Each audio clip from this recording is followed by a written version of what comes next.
ito, nakabalik na tayo ng garahe. So ito na yung unit na dinala natin kanina sa HPG. Ito na yung pre-release natin mamaya after lunch. So ito moment, so, napakagwapo ng unit ito. Napakaganda, sariwang sariwa. Napakaganda pa ng kulay.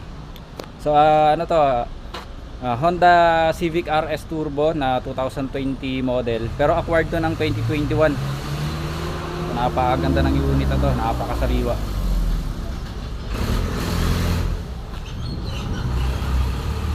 Napakinis. Sa pangagandahan dito mamaya naka glass coat to.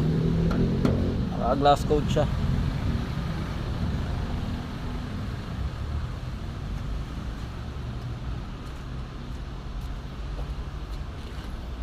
So, napakasariwa ng unit na to. So tapos na natin maka-wash to. So pagdating natin kanina galing na HPG, kina-wash na kaagad natin.